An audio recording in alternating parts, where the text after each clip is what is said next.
Je m'appelle Arissa et je suis ici pour raconter un peu de mon histoire. En fait, quand j'étais très petite, j'ai perdu mon père et on est resté avec ma maman. Donc, c'était une vie qui était triste, qui était pour moi angoissée parce qu'en perdant mon père, maman elle a dû travailler. Et qu'est-ce qui s'est passé, c'est qu'elle s'est mise dans les vices. Elle a commencé à boire, elle a commencé à sortir. Il y avait même des semaines qu'on restait à la maison 3 jours sans la voir. Elle partait le vendredi pour travailler, on la voyait seulement le lundi. Donc, pour moi, ça a créé déjà un vide en moi. Parce que j'ai toujours rêvé d'avoir une mère qui s'occupe des enfants, qui est toujours là, qui donne l'attention. J'ai jamais eu ça dans ma vie. Et donc, j'ai grandi avec ça. Et j'ai dû me débrouiller, j'ai dû faire les choses que toujours la maman elle est là pour faire pour nous. J'ai dû faire. Donc, c'est moi qui m'en occupais de mon petit frère, c'est moi qui faisais les choses. Et pour moi, c'est déjà un manque que je ressentais très grand en moi. Et il y a eu une époque, quand j'avais plus ou moins 9-10 ans, maman, elle s'est mise avec un homme, qui celui-là, je ne sais pas pourquoi, je ne sais pas vous expliquer pourquoi, mais je ne l'aimais pas. Je ne l'aimais pas du tout. Et qu'est-ce qui s'est passé en fait? C'est qu'elle a complètement changé. La mère qui buvait, qui restait des nuits sans revenir à la maison, elle ne sortait plus. Elle ne buvait même plus. La maman qui n'était jamais là pour préparer pour les enfants, elle était là, elle s'en occupait de nous comme jamais. Et pour moi, ça a créé en fait une haine contre lui. Et contre elle aussi. Parce que je me disais, bah, elle n'a pas su changer pour nous qui sommes ses enfants, mais pour un homme, elle est capable de le faire. Et donc, un jour, j'ai tenu lui parler. J'ai dit, maman, il faut que tu choisisses, moi ou lui. Parce que vivre avec lui, je ne peux pas. Et c'est là que j'ai entendu la pire chose de ma vie. C'est quand elle m'a répondu, Larissa, je ne vais pas laisser d'être heureuse pour toi. Ces paroles m'ont brisée. Je pleurais, mais j'ai pleuré énormément. Je me rappelle que ces jours, c'est la première fois où j'ai vraiment décidé de tenter le suicide. Je me rappelle que je suis sortie en courant en train de pleurer et je me suis mise dans une avenue très mouvementée. Et là, je me suis dit, c'est aujourd'hui. Aujourd'hui, je vais me jeter devant ce bus et ma souffrance, elle va être terminée. Mais ces paroles qu'elle m'a dit ce jour-là, elles étaient toujours avec moi. Dès que quelque chose de mauvais m'arrivait, je me rappelais de ces paroles et j'avais envie de me tuer. J'avais envie de mettre fin à ma vie. J'avais plein d'amis avec moi. J'avais plein de personnes à côté de moi. Mais moi, je portais un masque avec eux. Parce qu'eux me croyaient une personne joyeuse, qui tout était bien. Mais bien au contraire, moi, je portais une souffrance en moi que personne ne le savait. Mais je laissais passer, j'ai laissé le temps. Et là, c'est une deuxième chose qui m'a fait du mal, c'est que un jour, je me rappelle quelqu'un de ma famille en plus, il a essayé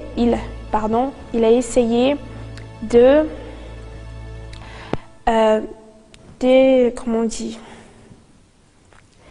Il a essayé de me violer, voilà, j'ai trouvé le mot. Il a essayé de me violer et pour moi, ça, c'était quelque chose que je ne sais pas pourquoi, j'étais déjà tellement triste, j'étais déjà tellement angoissée.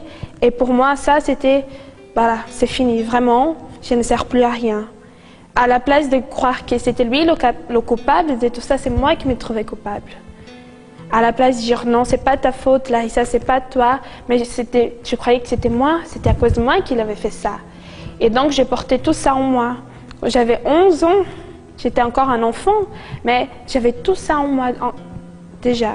Et donc, j'ai grandi et le temps a passé, j'ai encore essayé le suicide, mais cette fois-ci, j'ai essayé avec un couteau et j'ai grandissais comme ça, portant toujours cette tristesse, cette angoisse, ce manque en moi-même. Et c'est là que je suis arrivée ici en Belgique et ma maman, elle m'a amenée à l'église. Et je venais à l'église tous les jours. Je venais lundi, mercredi, vendredi, dimanche, pendant un certain temps, mais rien n'a changé. Parce que je venais juste pour venir, j'écoutais ce que le pasteur disait, mais ça ne changeait rien pour moi. Je rentrais d'une façon, je sortais de la même façon.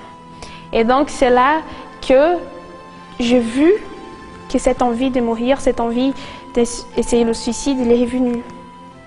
Et je commençais vraiment à être encore plus triste, à vraiment rentrer dans une dépression. Et c'est là que je me suis dit, qu'est-ce que j'ai à perdre? Je n'ai rien à perdre, parce que je suis au point de me tuer, je n'ai rien à perdre. Autant essayer, écouter, pratiquer, c'est ce que tu entends à l'église. Et je me rappelle très bien de ce vendredi, quand je suis arrivée à l'église, le pasteur il a prêché et je me suis dit, c'est aujourd'hui que je vais être délivrée de tout ça. C'est aujourd'hui que je vais sortir d'ici différente. Parce que si Dieu il existe, comme ils sont en train de dire ici, ben je vais le voir aujourd'hui. Et donc pendant la prière, j'ai déterminé ça et Dieu m'a honorée. J'ai sorti, ce jour-là, je suis sortie de l'église comme jamais. Comme jamais, je me sentais, ce jour-là, je me sentais libre, je me sentais soulagée, je me sentais une autre personne.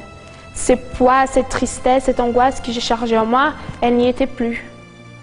Et donc, c'est là que j'ai compris que, voilà, Dieu, il existe. Dieu, il est là, il veut m'aider. Et donc, c'est là où je me suis engagée avec lui, où je me suis donnée. Et quelques temps après, j'ai eu l'opportunité de participer d'une campagne d'Israël où je n'ai pas demandé quelque chose de physique, de matériel, mais j'ai demandé quelque chose de spirituel. Parce que j'ai compris qu'il fallait que je change d'abord en moi. Tant qu'à l'intérieur de moi, ça n'allait pas, l'extérieur n'allait pas non plus. Et c'est ce que j'ai demandé, son esprit. J'ai demandé, mon Dieu, je veux recevoir ton esprit. Pour moi, ce jour, il était le plus beau jour de ma vie. C'est le jour où je me suis sentie aimée, où j'étais joyeuse, où j'ai compris pourquoi j'étais venue au monde. La raison que je n'avais pas, j'ai trouvé la raison pour vivre, pour continuer. Aujourd'hui, en moi, je n'ai plus ce manque, je n'ai plus cette haine. Non, aujourd'hui, en moi, je suis heureuse. Aujourd'hui, même si à côté de moi, rien ne va, je suis bien, j'ai la paix en moi. Et pour moi, ça, c'est le plus important. Et donc, je suis aussi faire la paix avec ma maman.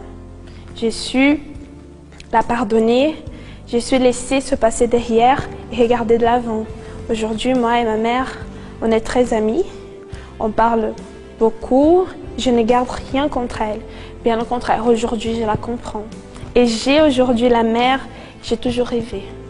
Je me rappelle de ces choses, mais ça, aujourd'hui, ça ne me touche plus. Ça ne porte plus rien en moi. Aujourd'hui, j'ai confiance en moi. Aujourd'hui, je n'ai pas besoin de porter un masque pour plaire à quelqu'un, parce que je sais que Dieu m'aime tel que je suis. Ça, c'est mon histoire et le changement qui est arrivé dans ma vie.